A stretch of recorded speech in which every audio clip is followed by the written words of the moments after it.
Nidoking, the Fawns, Lapras, Air Jordan, Lord Helix, God, Zapdos, the Archangel, Venomoth, all-terrain vehicle, and the Messiah himself, Bird Jesus, the second coming. It has arrived. We must now do the Messiah himself, Pigeot.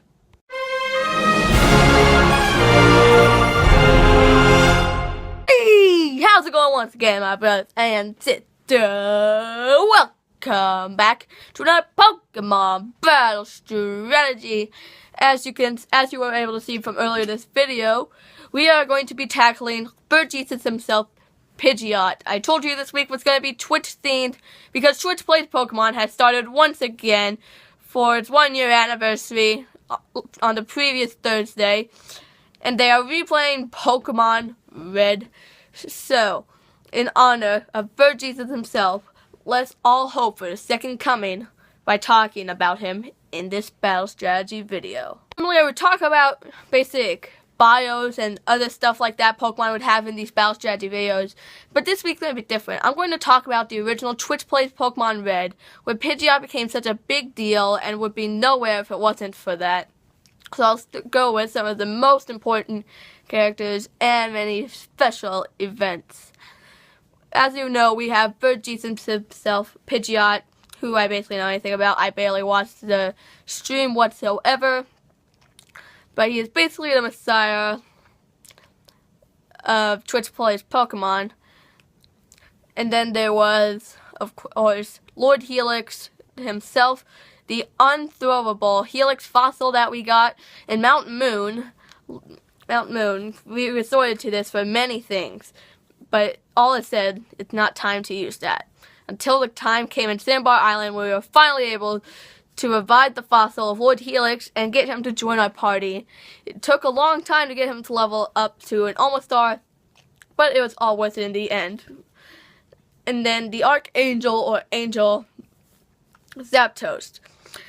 Not only did we manage to hold on to the Master Ball long enough to not throw it away, but we also managed to use it correctly to capture the Archangel/Angel himself, Zapdos.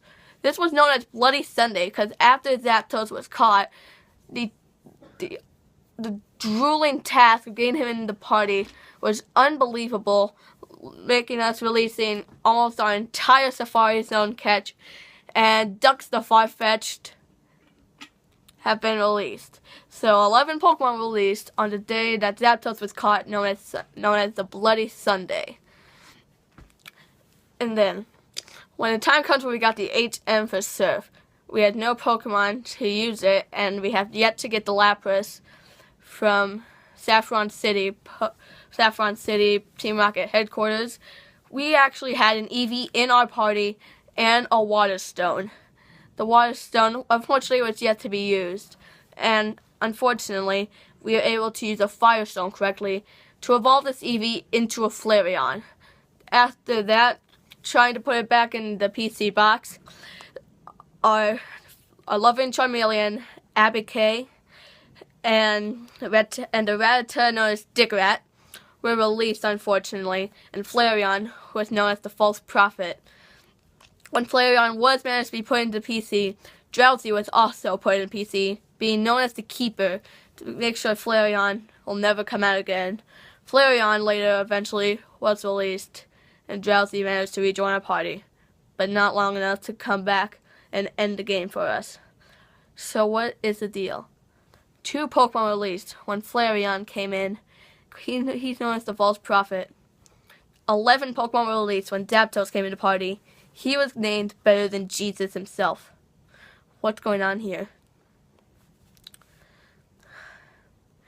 Then ATV, the all-terrain Venomoth.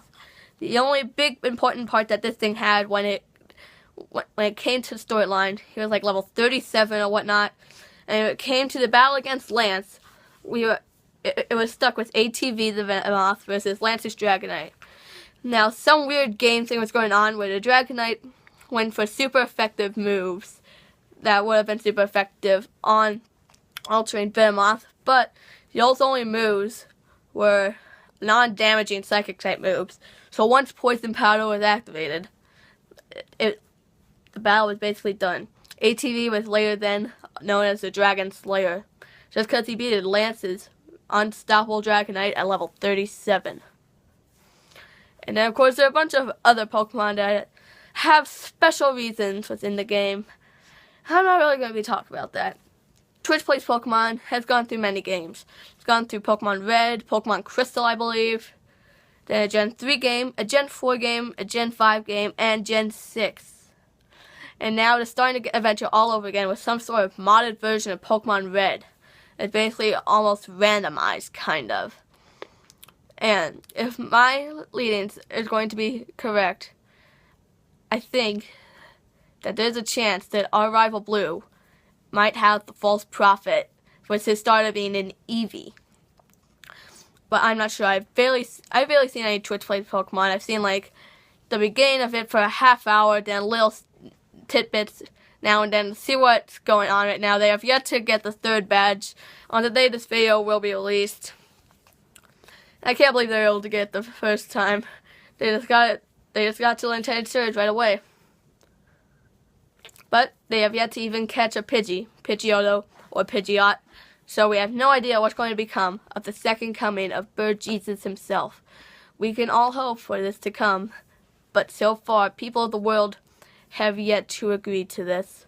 You know what Twitch Plays Pokemon is going on? It's time for some battle strategy. Because of Omega Ruby and Alpha Sapphire, Pigeot now has a Mega Evolution. So go ahead and give him that the Pidgeotite to hold. And you may think abilities aren't going to be worth it, but no, go ahead and give him Keen Eye. Keen Eye will prevent accuracy loss, which will still help if you're going to switch him in on an accuracy lowering move. And then when it comes to move-wise, Mega Pidgeot's ability is no guard. So no matter what, any moves you throw or your opponent throw will not miss at all. So you can go for an incredibly powerful Stab Hurricane. Of course, then you're going to want to go into a Jolly Nature and Trans Eevees in special attack and speed. I have no idea what Jolly does. All I know is it increases speed and whatnot. But you can just check to see if the ability that will increase speed and lower attack.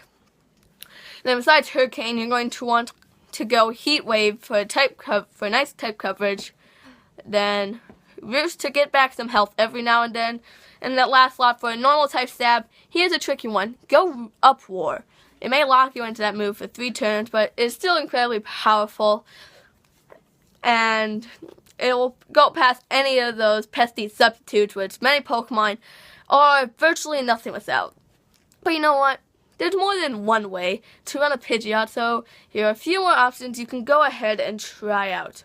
If you have a Pokebank, you can go back a generation to give any of the Pidgeylines in an Ominous Wind for Ghost type coverage and a chance to increase all of your stats at once. And if you don't want to get locked into Uproar for 3 turns in a row, you can still go into Hyper Beam for incredible stuff. U-turn's always there if you think that your Bird Jesus will not live long enough to do something against a bunch of pesky electric type Pokemons. And of course, if you don't want to go Mega, there's always Choice Scarf to go with, making him incredibly faster. Pidgey if you do this strategy on a Pidgey, it'll actually be the fastest Pokemon in Little Cup. If you're not going to go Mega, then swap out Hurricane for Air Slash for a chance to flinch. You have it, Bird Jesus himself, people. Let us all pray for the second coming of Bird Jesus. Remember, you can go to Twitch Play Pokemon right now and actually contribute to finding a Bird Jesus yourself. The chat has been converted into a game controller, so you can simply press A, B, left, right, up, down, select, and start to pretty much control the game to your desire and whatnot. I definitely leave a description or a link for Twitch Play Pokemon in the description below. So, once again, thanks for watching, guys. Please remember to smack that like button below and subscribe for more YouTube videos. And remember, you can leave a Pokemon you want to see next week down in the comment section below. And I guess that'll be it for now. I'm the Pokemon Brother. Out.